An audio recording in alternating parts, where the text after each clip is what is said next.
नमस्कार, स्वागत है आप सबका। मैं हूं पुनीत पाठक और दिन भर की प्रदेश की बड़ी खबरें विस्तार से दिखाएंगे। हेडलाइंस के बाद मध्य प्रदेश की 4 प्रमुख खबरों को आप देख लें। पहले, इंदौर एयरपोर्ट पर मुख्यमंत्री शिवराज सिंह चौहान ने कलेक्टर, डीआईजी, बीजेपी पदाधिकारियों से मुलाकात की। इस दौरान शहर की कानून व्यवस्था पर लंबी बात हुई। मध्य प्रदेश में बिजली को लेकर घमासान की स्थिति है। ऊर्जा मंत्री प्रद्युम्न सिंह तोमर ने कहा है कि प्रदेश के किसी भी जिले में बिजली कटौती नहीं हो रही। जो विधायक सवाल उठा रहे हैं उनसे भी बात की है। तीसरी बड़ी खबर है, व्यापारी उद्योगपतियों के संगठन Bhopal chamber of commerce and industries के चुनाव में भारी हंगामा हुआ।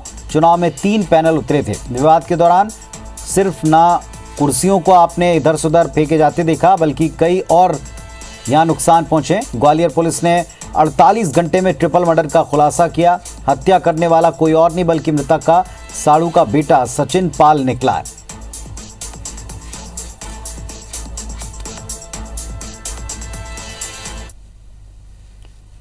चलिए अब खबरों को विस्तार से देखते हैं। मध्य प्रदेश बीजेपी प्रदेश पदाधिकारियों की बैठक भोपाल से दूर राजगढ़ में जारी है।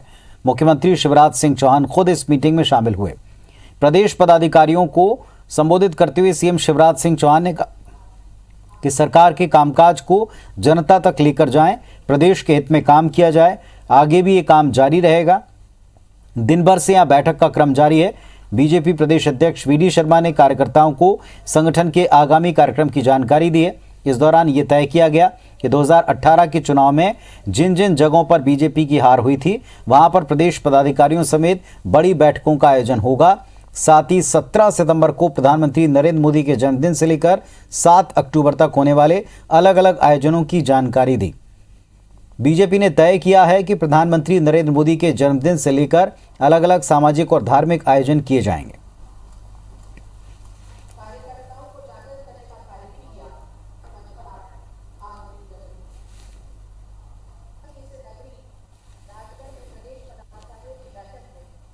और सुधीर हमारे साथ में जुड़ रहे हैं, सीधे उनका रुख करते हैं। सुधीर, राजगढ़ में मीटिंग, अपने आप में कई संकेत आपने बताया भी था।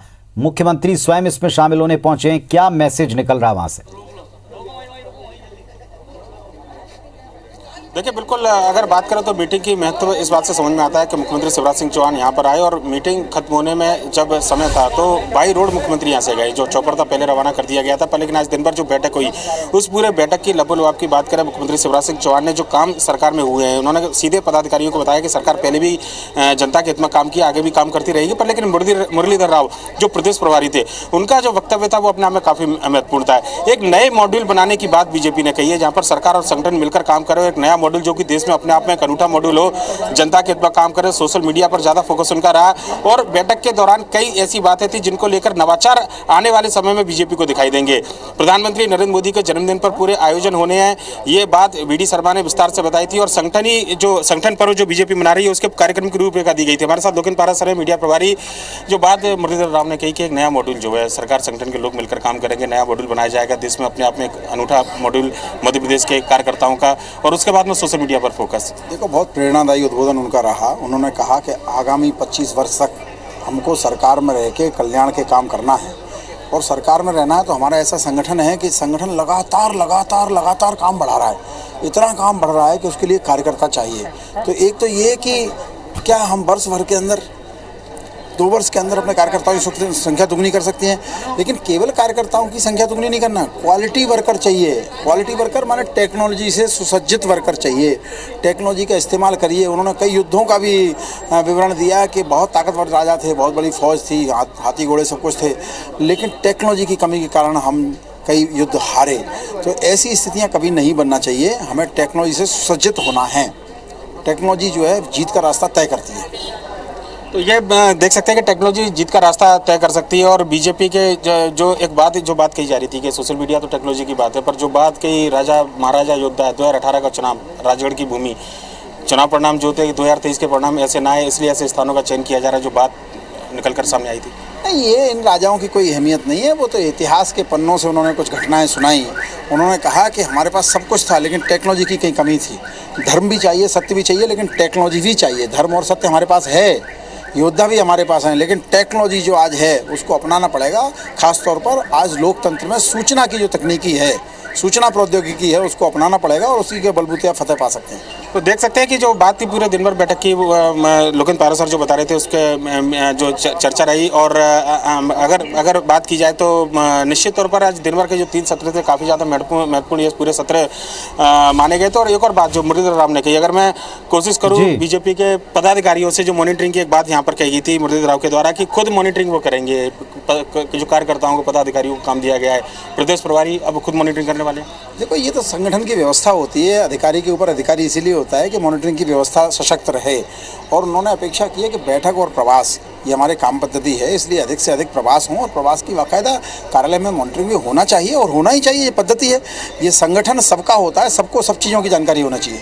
तो बैठक थी और काफ़ी महत्वपूर्ण बैठक। पुनीत, आने वाले समय में अगर बात किया है तो राजगढ़ से बाहर निकलकर बड़वानी हो, अलीराजपुर हो या फिर दूसरे जो ज़िले हैं मुरैना की बात करें या फिर जो ऐसे ज़िले जहां पर बीजेपी को हार का सामना करना पड़ा था, उन जिलों पर भी बीजेपी इस तरीके की बैठक का आयोजन करेंगी। और सीधी सी मंशा है 2023 के चुनाव, 2023 के जो आम चुनाव है उस पर जमीन किस तरीके से मजबूत किया। 2018 में जो गलतियाँ हुई थी, सरकार में सत्ता में बीजेपी नहीं आ पाई थी, उनको कैसे सुधारा जाए, यह फोकस जो है बीजेपी का इन्हीं विषय पर पुनीत रहने वाला है। चलिए, बहुत शुक्रिया आपका इस पूरे अपडेट के लिए। तो एक महत्वपूर्ण मीटिंग राजगढ़ में की गई और ये गढ़ भारतीय जनता पार्टी पूरी तरह से कब्जे में रखना चाहती, जीतना चाहती, इसलिए यहाँ भी से कवायद कर रही। इस समय पूरे मध्य प्रदेश में बिजली को लेकर एक घमासान की स्थिति है। लगातार विपक्षी दल के साथ बीजेपी विधायक भी सरकार पर सवाल उठा चुके हैं। इन सब के बीच प्रदेश के ऊर्जा मंत्री प्रद्युम्न सिंह तोमर ने कहा है कि मध्य प्रदेश के किसी भी जिले में बिजली की कोई कटौती नहीं हो रही।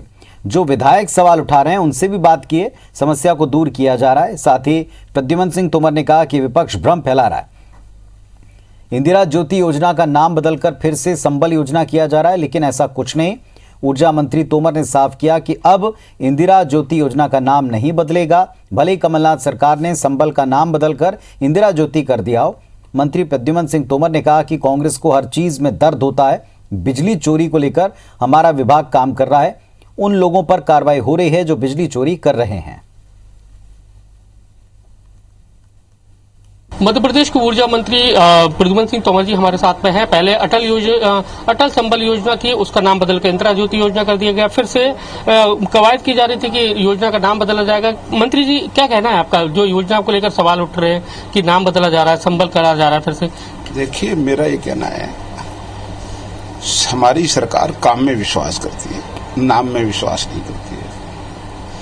हमने गरीबों के लिए, बेसहाराओं के लिए संबल देने का काम किया था भारतीय जनता पार्टी की सरकार ने।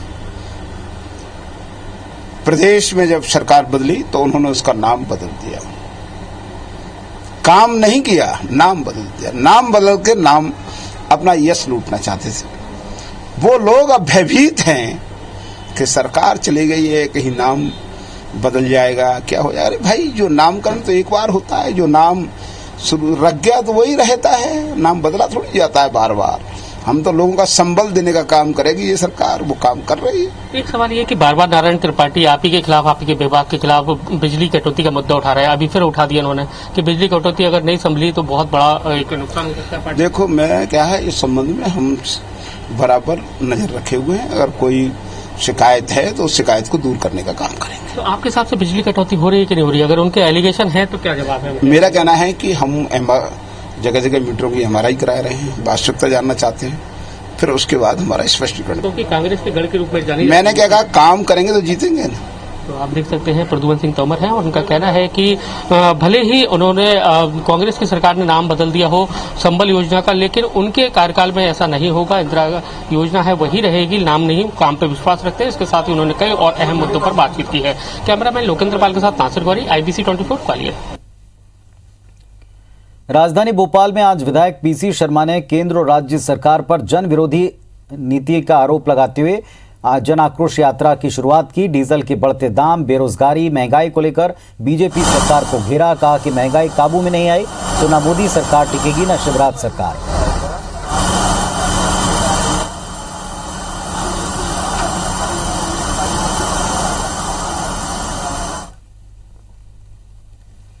मध्य प्रदेश के जूनियर डॉक्टर्स एक बार फिर से काम बंद हड़ताल पर बैठ गए, जिसके चलते बुधवार को सरकारी मेडिकल अस्पताल में काम प्रभावित रहा।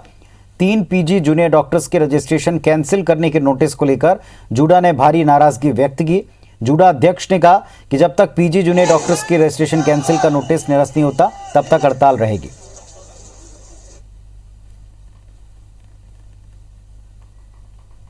नवंबर के अंत तक वैक्सीन का एक डोज पहला डोज सभी पात्र भाई और बहनों को लगा देना, मतलब 18 साल से ज़्यादा जिनकी उम्र है उनको लगाना। उस अभियान में हम जुटे हुए हैं। मैं प्रधानमंत्री श्रीमान नरेंद्र मोदी जी को हृदय से धन्यवाद देता हूं। वो निःशुल्क पर्याप्त मात्रा में वैक्सीन के डोज उपलब्ध करा रहे हैं। पहले डोज के साथ साथ दूसरे डोज की भी हमको चिंता करनी पड़ेगी, इसलिए पहले डोज की अवधि जिनकी पूरी हो गई है उनको दूसरा डोज लगाने पर भी हम जोर दे रहे हैं। मैं प्रदेश की जनता से ये अपील करना चाहूँगा कि कई जगह कोविड के पॉजिटिव केसेस आना फिर से प्रारंभ हुए हैं। हमारे पड़ोसी राज्यों में, विशेषकर दक्षिण के राज्यों में लगातार पॉजिटिव प्रकरण आ रहे हैं। केरल की स्थिति सब जानते हैं, महाराष्ट्र में नागपुर। व्यापारी और उद्योगपतियों के संगठन chamber of commerce and industries के चुनाव में भारी हंगामा हुआ। चुनाव में 3 पैनल उतरे थे। विवाद के दौरान न सिर्फ कुर्सियां फेंकी गईं, कागजों को फाड़ा गया, बल्कि जुआ झटकी के साथ मारपीट तक की नौबत बनी। माहौल को बिगड़ता देख चुनाव अधिकारी मौके से भाग गए। घटना की सूचना मिलने के बाद तत्काल मौके पर पहुंची पुलिस ने चीजों को संभाला। इस दौरान तमाम पदाधिकारी जमकर नारेबाजी करते दिखे। चुनाव को आखिरकार रद्द करना पड़ा। चुनाव के दौरान सदस्य बीजेपी और कांग्रेस के गुटों में बंट गए और एक धड़े ने जब पूर्व सीएम दिग्विजय सिंह की तारीफ की तो दूसरा धड़ा उसके विरोध में उतर गया और इस दौरान शिवराज जिंदाबाद के नारे गूंजने लगे।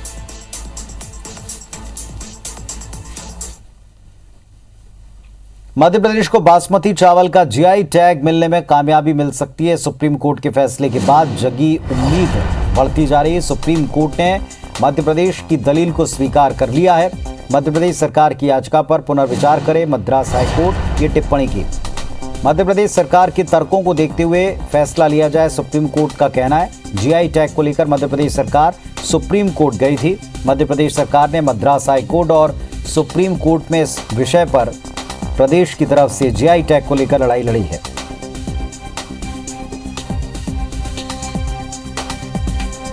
चलिए देखते हैं बिग न्यूज। मधुकुंज अगरबत्ती presents big news.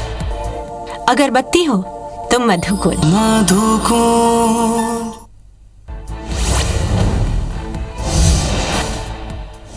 Modi cabinet ने गेहूं समेत 6 रबी फसलों की एमएसपी बढ़ाने का फैसला किया है। सरकार ने गेहूं की एमएसपी 40 रुपए बढ़ाकर 2015 रुपए प्रति क्विंटल कर दी है, जो कि एमएसपी में 35 रुपए, चने की एमएसपी में 130 रुपए और सरसों की एमएसपी में 400 रुपए की बढ़ोतरी की गई।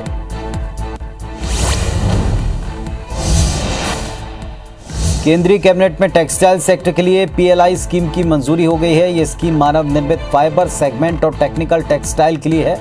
मैनमेड फाइबर अपैरल के लिए 7,000 करोड़ रुपए और टेक्निकल टेक्सटाइल के लिए 4,000 करोड़ रुपए आवंटित किया गया है। अफगानिस्तान में तालिबान सरकार के गठन के बाद महबूबा मुफ्ती ने तालिबान का राग अलापा। महबूबा मुफ्ती ने कहा, तालिबान हकीकत बनकर सामने आ रहा है। वो अगर अपनी छवि बदलता है तो दुनिया के लिए एक मिसाल बन सकता है। उन्होंने कहा, अब की बार वो हुकूमत करना चाहते हैं। पश्चिम बंगाल की सीएम ममता बनर्जी ने केंद्र सरकार पर जमकर हमला बोला। सीएम ममता बनर्जी ने कहा कि वे हमारे साथ राजनीतिक लड़ाई जीत नहीं सकते हैं, इसीलिए जांच एजेंसियों की मदद लेकर हमको परेशान करने और रोकने का प्रयास। असम के जोरहाट में बड़ा हादसा हो गया। ब्रह्मपुत्र नदी पर 2 नाव आपस में टकरा गईं। हादसे के बाद तकरीबन 65 लोग लापता हैं। एनडीआरएफ की टीम रेस्क्यू ऑपरेशन चलाकर लोगों को बचा रही है। केंद्रीय गृह मंत्री अमित शाह ने सीएम से हादसे के बारे में अपडेट लिया है।